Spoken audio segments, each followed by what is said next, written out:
네, 볼턴 전 백악관 국가안보보좌관이 회고록을 통해서 북미 정상회담 과정의 막후 또 트럼프 대통령의 민낯을 폭로해서 미국 정가는 물론 지금 남북 관계까지 파장이 커지고 있습니다. 지켜보던 정우영 청와대 국가안보실장 조금 전에 전해드린 것처럼 사실 왜곡이며 협상의 신의를 훼손했다면서 반박하고 나섰고요. 자, 북미 대화 교착이 지금 장기화하면서 남북 관계도 갈수록 악화하고 있습니다. 이렇게 꼬이고 있는 실타래를 어디서부터 또 어떻게 풀어야 할지 고민이 깊어지고 있는데요. 자, 김대중 노무현 정부 당시 통일부 장관을 지낸 정세현 민주평통 수석 부의장 모시고 한번 해안 들어보도록 하겠습니다. 어서 오십시오. 예, 안녕하십니까. 안녕하십니까. 이 회고록 내용 중에 이제 북한 비핵화를 논의한 이 북미 정상회담 관련 내용이 공개가 됐어요. 근데 일단 외교적으로는 사실 있을 수 없는 일이잖아요. 예, 그건 그렇죠. 근데 예. 뭐니 해도 이 볼튼이라는 사람이 네. 북한의 비핵화를 진심으로 달성하려고 하는 사람은 아니고 예. 북핵 문제를 빌미로 해서 한반도의 분란을 자꾸 조성해가지고 미국의 동북아시아 지역의 헤게모니를 좀 더 강화시키는 그런 쪽으로 뭘 자꾸 판을 짜려고 했던 사람입니다. 예. 이미 그건 부시 정부 일기 때부터 그 사람이 국무부 차관을 했을 때 예. 그야말로 부시 대통령 네오콘 세력을 대표하는 그 국무부 파견관이었었는데 예. 악의 축이라는 그러니까 이란 이라크 북한을 악의 축이라고 지정한 그것도 사실은 저는 당시에 국무부 차관이었던 볼튼의 작품이 아니었나 하는 생각이 듭니다. 예. 그다음에 그 악의 축이라고 지정을 해놓고 그 해에 와가지고 7월달에 여기 서울에 왔었어요. 예. 제가 2002년 1월 말부터 통일부 장관으로 일을 했는데 그때 와가지고 난데없이 고농축 우라늄 프로그램이라는 것을 북한이 운영하고 있으니까 예. 당신은 이렇게 정상회담 한 뒤에 아주 뭐 그 휘파람 불면서 남북 관계만 개선시킬 일이 아니다. 예. 이게 북핵 문제가 다시 불거질 수 있으니까 이거 조심하라 하는 경고를 하더라고요. 그래서 예. 글쎄 그때는 글쎄 증거가 있느냐 그랬더니 증거는 없고 뭐 심증이 있다 그래서 심증 가지고 되는가 그러니까 이제 반론을 제기했더니 자기네들이 압박을 하면 북한은 자백할 거다 하는 식의 택도 없는 소리를 하길래 예. 그 참 근데 결국은 그 사람의 계획대로 북한이 반발하면서 핵 활동을 재개하게 만들었습니다. 2003년부터. 그러니까 지금도 네. 이번에도 뭐 회고록에서는 지금 2018년 북미 정상회담을 마치 한국의 문 대통령이 정의용 실장을 시켜서 트럼프 대통령한테 건의한 것처럼 예. 얘기를 하는데 그건 팩트가 틀린 거예요. 예. 왜냐하면 트럼프 대통령이 아무리 그 사람이 즉흥적인 결정을 하는 사람이라 할지라도 예. 만나야 될 당사자가 어떤 생각을 가지고 있는지 듣지도 않고 문 대통령의 공고만 가지고 또는 그 심부름을 한 정의용 실장의 얘기만 듣고 하겠습니까? 예. 더구나 팩트 자체가 틀렸다는 결정적인 증거가 그 당시에 그 사람은 백악관에 있지 않았습니다. 그랬었죠. 예. 그때 없었습니다. 그때는 예. 안보부 장관은 맥마스터예요. 예. 현장에 있지도 않았는데 마치 현장에 있었던 것처럼 정우영 안보실장이 와가지고 북미 정상회담을 제안하니까 트럼프 대통령이 받았다. 거기서부터 틀린 겁니다. 알겠습니다. 자, 그러면 볼턴 전 장관이 있었을 때 있었던 그 하노이 북미 정상회담 관련 이야기 좀 풀어보겠습니다. 이 볼턴이 회고록에서 이렇게 얘기했어요. 하노이 북미 정상회담이 타결됐다면 미국의 재앙이 됐을 것이다. 이렇게 이야기를 했어요.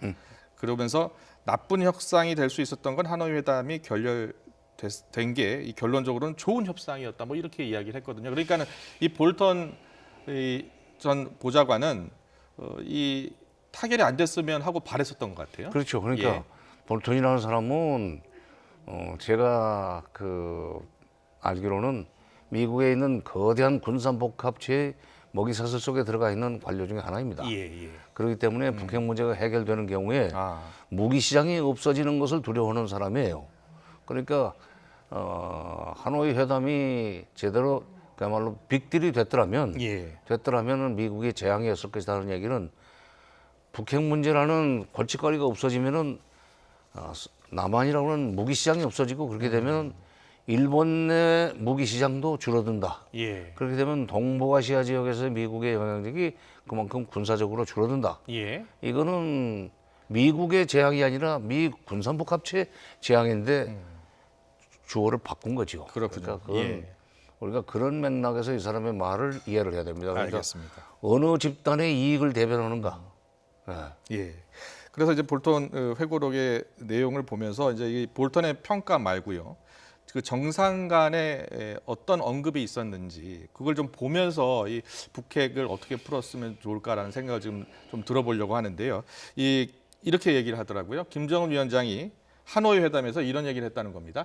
2016년 이후 모든 유엔 안보리 대북 제재를 해제하는 대가로 영변의 핵설을 포기하는 방안을 이렇게 제안을 했었고요.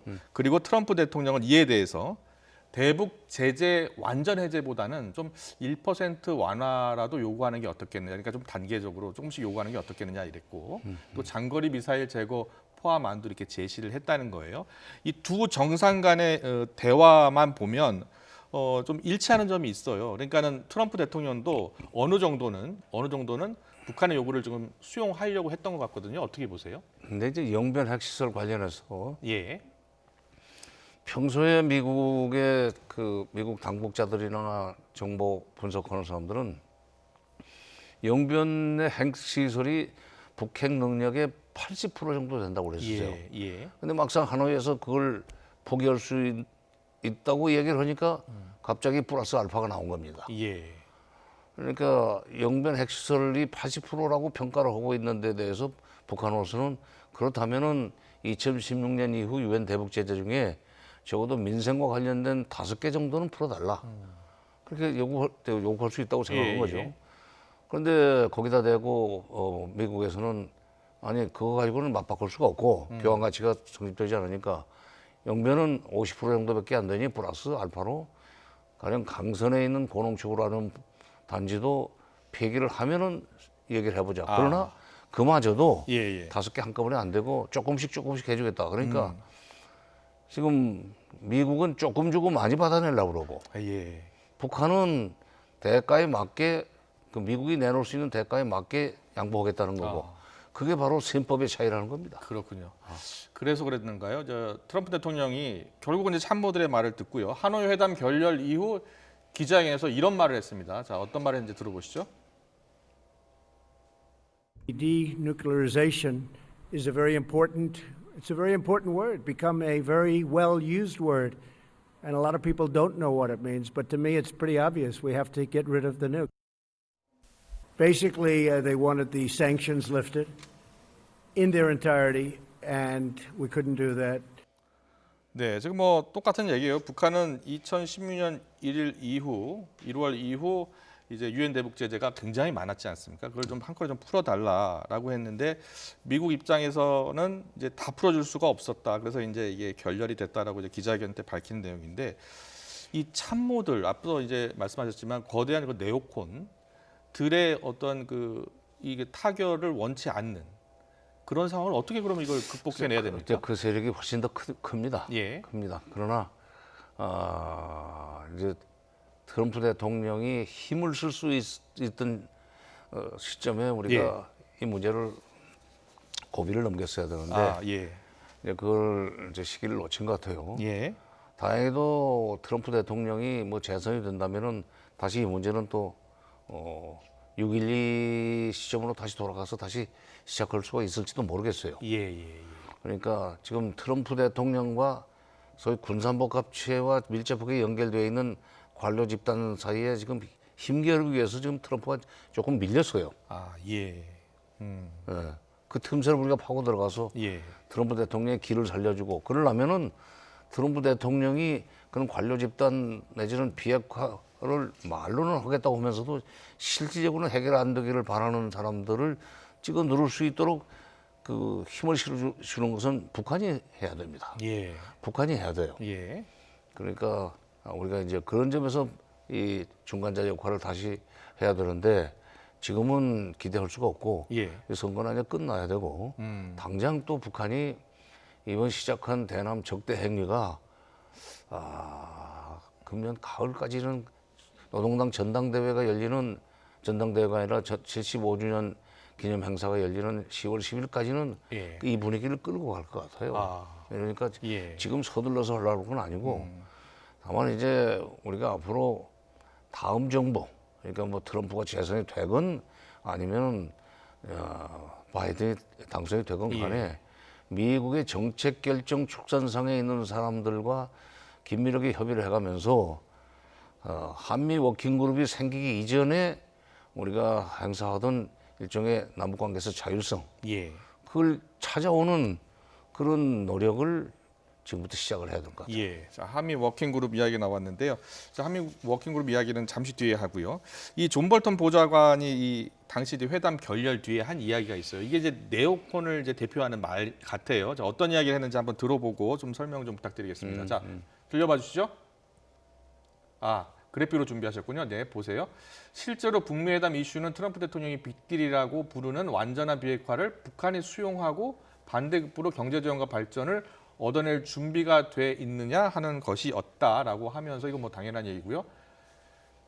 우리는 북한이 하는 것을 정확히 들여다보고 있다. 눈 한 번 깜빡이지 않고도 보고 있고 북한의 능력에 대한 어떠한 환상도 없다. 이렇게 얘기를 하고 있어요. 그러니까 북한을 믿지 않고 있다라는 얘기를 간접적으로 드러낸 것 같거든요. 근데 믿지 않고 그냥 바로 이제 저도 그걸 봤는데 바로 볼튼의 소위 그 북핵 문제 해결 관련된 그 사람의 기본 발상은 뭐냐면 리비아 방식입니다. 그러니까 북한이 완전히 핵을 그 폐기하고 나면은 그 다음에 경제 지원을 해줄 수 있다. 뭐 미국이 직접 지원한다기보다는 경제 지원 밖으로부터 경제 지원이 들어갈 수 있는 여지는 열어주겠다. 그리고 수교 문제는 그 다음이다. 근데 북한은 뭐냐면은 지금 핵 때문에 받고 있는 제재가 지금 엄중한데 이 핵을 보장 없이 안전 보장 장치가 없이 내려놓으면 그날로 미국한테 군사적으로 짓밟혀 죽는다. 그게 바로 리비아의 운명이었다. 그건 절대로 안 되겠다는 거예요. 근데 이 사람은 2002년에도 그 얘기를 했었지만은 2003년에도 그 얘기를 했었어요. 제가 통일부 장관 있을 때 제임스 켈리를 보내가지고 평양 가서 그 얘기를 해달라고 하는 게 바로 선핵 포기하면 경제 발전 지원해주겠다는 그거였었어요. 이거 지금도 그걸 들고 다니면서 마치 그야말로 이 만병통치약인 것처럼 얘기를 하는데 자기가 그동안에 주장해왔던 것을 정당화하기 위한 것이고 그 북한이 핵을 포기할 거라고 믿고 수교도 해주겠다, 평화협정도 체결을 해주겠다고 했던 트럼프가 뭔가 천지분간 못하는 사람이라는 식으로 지금 몰아가는데 그거는 정책상의 기원의 자라기보다는 자기를 자른 트럼프에 대한 일종의 보복 심리에서 지금 나온 일종의 원한을 가지고 쓴 책이기 때문에 이것이 제대로 팩트 중심으로 서술이 돼 있을 수가 없습니다. 그러니까 그렇다면은 이 선핵 포기 그리고 이제 후 지원 이게 이제 미국의 입장인데 그건 북한 입장에서 받아들일 수 없는 절대로 안 거죠. 되죠. 절대로 안 되죠. 지금까지 북핵 문제가 발생 이후에 90년대 초에 발생한 이후에 지금까지 해결될 듯 하다가 해결 안 되고 다시 또 원점 돌아가고 하면서 몇 바퀴를 지금 헛바퀴를 돌았는데 그 원인이 미국이 처음에는 북한이 해달라는 걸 들어줄 것처럼 시작을 해요. 그랬다가 일단 합의도 합니다. 그리고 이행하는 과정에서 이런저런 이유로 북한의 선행동을 요구하면서 북한이 이건 얘기가 틀리지 않느냐 하면서 다시 뛰쳐나가도 만들고 다시 그러다가 또 회담하자고 불러내서 또 해결해 줄 것처럼 수교도 해주고 경제 지원도 해주고 근데 북한은 경제 지원보다는 수교가 1번입니다. 근데 그거를 항상 뒤로 돌려놓고 얘기를 하는 게 존 볼턴이고 북한은 돈은 필요 없다. 그건 나중에 우리가 알아서 할 일이고 군사적으로 치지 않겠다는 약속만 분명히 하라. 그게 도바다리 대화에서도 김정은 위원장이 4월 27일 날 2018년 문 대통령한테 했던 얘기 아닙니까? 미국이 바로 종전하고 불가침만 보장하면 우리가 왜 핵을 가지고 경제적으로 어렵게 살겠습니까? 잘 살기 위해서 핵은 내려놓겠는데 놓을 수 있는데 그러려면은 이걸 내려놨을 경우에 미국이 군사적으로 치지 않겠다는 약속, 그다음에 정치적으로 압박하지 않겠다는 약속을 먼저 해달라 이거예요. 그러니까 체제 안전을 보장을 해달라는 거 아닙니까? 그렇죠. 그거 없이는 못 한다는 거예요. 그래서 이번 그 회고록의 내용 중에 이런 내용이 들어 있더라고요. 그러니까 김정은 위원장이 트럼프 대통령한테 이렇게 얘기했다는 거예요. 미국 전함이 북한 영해에 들어오면 어떻게 되는 것이냐 이런 걸 자꾸 물었다는 거예요. 그러니까 이제 그 한미 연합 훈련 같은 거에 대해서 굉장히 이제 불안한 마음을 갖고 있는 것 같아요. 그러니까 트럼프 대통령이 내게 전화를 하라 이렇게 말을 했다는 거예요. 그만큼 이제 북한이 가장 어떻게 보면 두려워하는 것일 수도 있죠. 한미 연합 훈련이 계속되고 있는 점. 한미 연합 훈련이 예. 두려운 것은 훈련이라고 그러지만은 그게 뭐 갑자기 그 공격적인 행위로 나오지 말라는 법이 없지 않습니까? 예. 그다음에 미국의 항공모함급 그 배들이 동해상으로 뜨고, 예. 그다음에 뭐 핵폭탄을 실은 전략 폭격기가 괌도에서 떠가지고 한반도 상공을 그야말로 엄청난 굉음을 내면서 그 선회를 하고 할 때 저쪽에서는 가지고 있는 것은 소위 그 맨몸에 소총든 군인, 물론 핵과 미사일을 가지고 있다고 그러지만 예. 개수면에서 미국의 상대가 안 되기 때문에 북한으로서는 오금이 저립니다. 예. 그러니까 그때 뭐 전화를 해서 이 치지 않겠다는 걸 확실하게 좀 치지 말라는 지시를 해달라는 얘기를 하라는 건데 외교에 있어서 그런 식의 협상은 있을 수가 없죠. 예. 협상의 상대한테 부탁해서 당신네 부하들이 지금 나를 지금 위협하는데 이거 때리지 말라고 해. 그런 얘기를 하고 그다음에 협상에서 그 1대1 협상이 되겠습니까? 예. 그건 트럼프 예. 비현실적인 알겠습니다. 말하자면 선심을 쓴 거예요. 예. 자, 이 한미 워킹 그룹 얘기를 좀 본격적으로 해보겠습니다. 지금 한미 워킹 그룹 이전 단계로 가야 한다라는 말씀을 하셨잖아요. 남북 관계의 개선을 위해서는. 그런데 사실은 한미 워킹 그룹이 처음 만들어질 때는 어떻게 하면 그 국제사회 제재를 빠르게 피하면서 그러면서 남북 관계의 경제 협력, 특히 철도 연결 이런 사업을 할 수 있느냐, 빨리 할 수 있을까라는 그런 생각에서 출발을 했다는 거예요. 글쎄요. 예. 우리가 그런 생각을 가지고 했다면은 그거는 글쎄 그건 좀 믿어지지 않는데요. 왜 그러냐면 예. 그 9월 19일 날 평양에서 9.19 평양 공동선언이 채택이 있었죠. 되고 발표가 되고 발표가 됐고요. 이어서 바로 쌍방의 남북의 국방장관들이 군사분야 합의서를 만들지 않았습니까? 예. 바로 그 군사분야 합의서가 발표되자마자 폼페오 장관이 우리 강경화 외교부 장관한테 전화를 해서 노발대발했다는 게 기사가 나왔어요. 예. 그 얘기는 뭐냐면 이 군사 문제에 대해서 왜 너희끼리 결정을 하느냐? 앞으로 이거 가만 놔두면 안 되겠다. 예. 뭔가 이거 군사 문제와 관련된 여러 가지 남북 관계 전부 군사 문제와 관련돼 있어요. 뭐 교류 협력을 하더라도 결국 그 비무장지대를 넘나들어야 되고 말하자면 유엔사가 그 통문을 안 열어주면 금강산 관광도 못하고 개성공단도 출퇴근 못합니다. 예. 그러니까 군사 분야 합의서가 사실은 북한으로서는 미국으로서는 남북 관계가 앞으로 빠른 속도로 발전되고 이렇게 해서 미국의 장악력이 떨어지게 만드는 아주 핵심 고리라고 생각한 거예요. 예. 이거를 통제하려면은 이걸 말하자면 통제할 수 있는 메커니즘을 하나 만들어야 되겠다. 예. 그러면은 이제 좋은 말로 끌어들이는 거죠. 네. 왜냐하면 앞으로 남북 관계를 발전시키기 위해서 한미가 돕는 일을 하게 미국이 그러면은 천만에 그렇다면은 한미 관계를 결국은 족쇄가 예. 됐어요. 그럼 한미 워킹 그룹이 지금 일단 진행 중인데요. 이 한미 관계를 좀 어떻게 보면 좀 바꿔야 된다는 말씀 좀 하고 계시는 것 같은데요. 이 한미 동맹 관계를 그렇다고 해서 위축시킬 수 있는 행동을 할 수는 없어요. 글쎄 동맹은 그대로 가는 거고 예. 지금 한미 워킹그룹 이전 상태로 돌아간다고 해서 동맹이 깨지는 건 아닙니다. 네. 워킹그룹 생기기 전에도 한미 동맹은 공고했었어요. 예.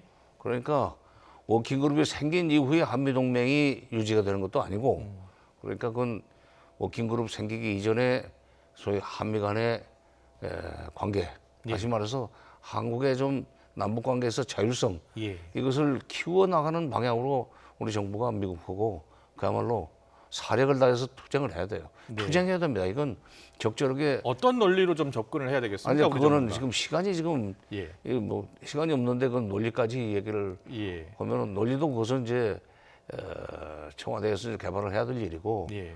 그런데 비공개 대책회의에서 나와야 될 일이지 예. 방송에 나가버리면 미국이 아는데 그게 써먹을 수 있습니까? 알고 계시는 거 아니에요 지금? 생각이야 있지만 여기서 말할 수 없죠. 생각 좀 말씀해 주시죠.